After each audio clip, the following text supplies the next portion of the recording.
नमस्कार साथियों, पाठशाला के इस डिजिटल मंच पे आप सभी का स्वागत है, हार्दिक अभिनंदन है। तो यूपी के अंदर जो एलटी ग्रेड 2 के लिए आपका जो नोटिफिकेशन जारी होना था और जो डिले हो रहा था, ठीक है, उसके संबंध में बहुत बड़ी खुशखबरी आ चुकी है और अब पद बढ़ने की पूरी उम्मीद है। ठीक है, अगर आप देखेंगे तो यहाँ पर आप देखो एलटी ग्रेड शिक्षक व प्रवक्ता के 9,000 से अधिक पदों पे भर्ती होगी। तो ये बीच में ये चल रहा था कि साहब ये संविदा पे भर्ती होगी, आपका विरोध बहुत ज्यादा हुआ इसका। तो ये प्रदेश के राजकीय विद्यालयों में सहायक अध्यापक व प्रवक्ता भर्ती का रास्ता साफ हो गया है।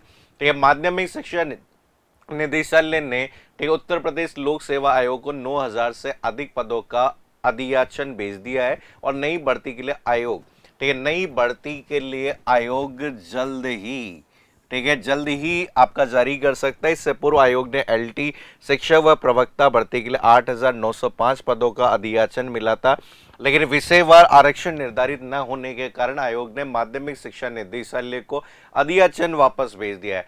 2 महीने के बाद में विषयवार आरक्षण सहित करीब, ठीक है, टोटल आपके 9,117 पदों के लिए यहाँ पर है। तो इससे पहले एलटी ग्रेड का विज्ञापन वर्ष 2018 में भी आया था, ठीक है, और प्रवक्ता भर्ती का विज्ञापन वर्ष 2020 में जारी किया गया था। अब विद्यार्थी बहुत दिनों से लंबे इंतजार कर रहे हैं और एक साल के दौरान 20 से अधिक बार विद्यार्थी धरना प्रदर्शन कर चुके हैं। तो यहाँ पर इसमें कंप्यूटर विज्ञान, ठीक है, आपके जो कंप्यूटर साइंस से संबंधित हम यहाँ पर बात करते हैं और कंप्यूटर साइंस से आपके पिछली बार लगभग 1300 पद आपके यहाँ पढ़ते, ठीक है, जिसमें बीएड अनिवार्य था, ठीक है, बीएड अनिवार्य था, जिसकी वजह से 98% सीट आपकी क्या रह गई, खाली रह गई। लेकिन फिर इस बार संशोधन हुआ और संशोधन होकर जो बीएड अनिवार्य था इसको अनिवार्य ना कर प्रायोरिटी बेस कर दिया गया है। जैसा अगर आप देखेंगे तो यहाँ पर प्रायोरिटी बेस कर दिया गया है। अब सर क्वालिफिकेशन क्या होगी, इसकी क्वालिफिकेशन देखिए, एक कंप्यूटर प्रवक्ता इंटरमीडिएट कक्षा 11 और 12 की अगर आप तैयारी कर रहे हैं तो एमटेक होना चाहिए तथा आपके बीई बीटेक कंप्यूटर विज्ञान से मान्यता प्राप्त एमसीए और एमएससी कंप्यूटर साइंस, ठीक है, या फिर आपकी ग्रेजुएशन डिग्री के साथ में पीजीडीसीए। तो यहाँ पे कई लोग पूछते हैं कि मेरे से सर पीजीडीसीए वाले आपके एलिजिबल हैं, तो पीजीडीसीए वाले एलिजिबल है। पीजीडीसीए वालों के लिए एक बड़ी भर्ती हम कह सकते हैं। तो ये बीएससी कंप्यूटर साइंस आप कर सकते हैं, आपके जो भी ग्रेजुएशन के साथ में ए लेवल का अगर आपका कोर्स किया हुआ है, तो ये आपकी है। साथ में कंप्यूटर सहायक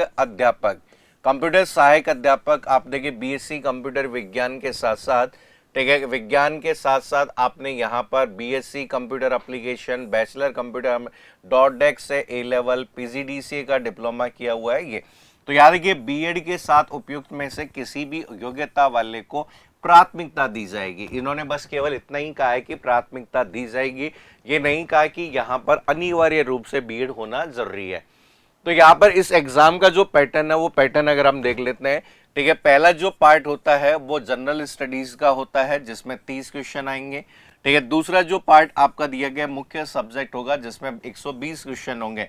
टोटल 150 प्रश्नों का ये पेपर होने वाला है जिसमें आपके 150 अंक होंगे और 2 घंटे का ये पेपर होने वाला है, ठीक है। असिस्टेंट, ये आपके जो है कंप्यूटर साइंस से संबंधित जो सिलेबस है वो सिलेबस हम अगर देखें तो यहाँ पर वैसे अच्छे लेवल का पेपर आता है, इसलिए आपको डिटेल में पढ़ने की जरूरत है।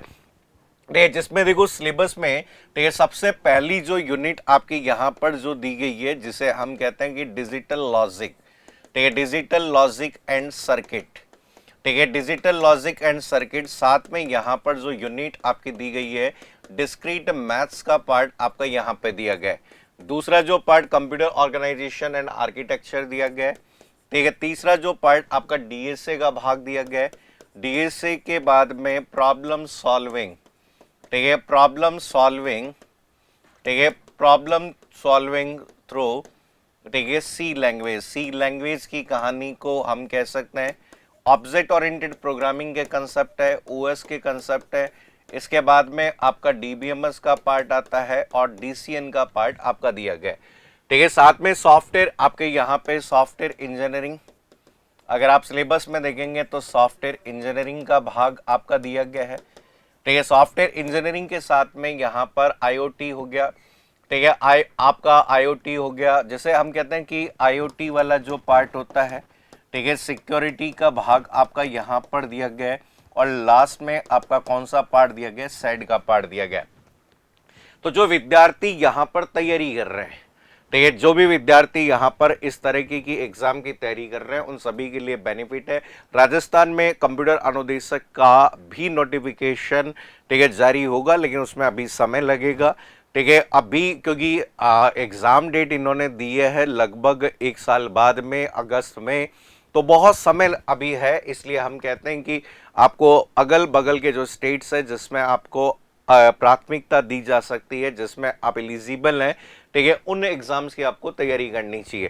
ठीक है, उत्तर प्रदेश के जो विद्यार्थी यहाँ पर ऐसे एग्जाम्स की तैयारी कर रहे हैं उनके लिए तो एक बहुत ही अच्छी जानकारी ये है। ठीक है, यहाँ पर वो राजस्थान के कंप्यूटर अनुदेशक के एग्जाम की भी तैयारी कर सकते हैं। तो अगर आप ये सारे सब्जेक्ट पढ़ लेते हैं तो आसानी से आप राजस्थान के अंदर होने वाले सभी एग्जाम्स की तैयारी कर सकते हैं। ठीक है, तो यहाँ पर इन सभी के लिए हमारा एक लाइव प्लस रिकॉर्डेड बैच आपका अवेलेबल है, और इस बैच के अंदर आपको कंप्लीट आपका पेपर 1, पेपर 2, आपका सामान्य जो जीके और जो भी टेक्निकल सब्जेक्ट है वो एक्सपर्ट फैकल्टीज के माध्यम से प्रोवाइड किए गए। ठीक है, सबसे इंपॉर्टेंट होता है कि किसी भी एग्जाम की जब तैयारी करें तो एक एक्सपर्ट फैकल्टी के मार्गदर्शन में पढ़ना बहुत ज़्यादा ज़रूरी है। इसलिए हमें यहाँ पर आपके बहुत डिटेल में इन सब्जेक्ट्स को पढ़ना है। पहले के पेपर देखिए, रिव्यू करिए। केवल और केवल बेसिक फंडामेंटल एमएस ऑफिस पढ़ने से सिलेक्शन नहीं होगा। ठीक है, आपको सभी सब्जेक्ट को एक्सपर्ट फैकल्टीज के माध्यम से ही पढ़ना चाहिए। ठीक है, इसके लिए हमारी एक एक्सपर्ट टीम है जिसके अंदर आप सभी को पता है कि प्रोग्रामिंग का पार्ट दीपराज सर कवर करवा रहे हैं, database management system, discrete maths, आपके डिजिटल लॉजिक, इन सभी सब्जेक्ट को, और सैड सॉफ्टवेयर इंजीनियरिंग जैसे ठीक है सब्जेक्ट्स को भी हमारे अनिल सर एक्सपर्ट फैकल्टीज हैं जो करवा रहे हैं, जिनको बहुत एक लंबा अनुभव है। ठीक है, साथ में computer network, operating system, computer organisation, ठीक है, सिक्योरिटी, ये सभी सब्जेक्ट आपको मैं कवर कराऊंगा। बहुत जल्दी अगर बात करें हम यूट्यूब पर भी आपके PYQ सीरीज शुरू करने वाले हैं। हाँ, एक चीज़ और यहाँ पर जो हम कहते हैं कि प्रीवियस ईयर के क्वेश्चंस करना बहुत ज़्यादा ज़रूरी है, इसलिए आप लोग प्रैक्टिस करिए। बहुत जल्दी हम UPLT ग्रेड 2 के लिए कंप्यूटर साइंस की एक बुक भी लॉन्च करेंगे, जिसमें अगर बात करें पुराने पेपर भी होंगे ताकि आप उसका विश्लेषण कर सके कि किस तरह के पेपर आपके एग्जाम में आते हैं। अभी के लिए इतना ही। Thank you so much, take care, bye bye, all the best.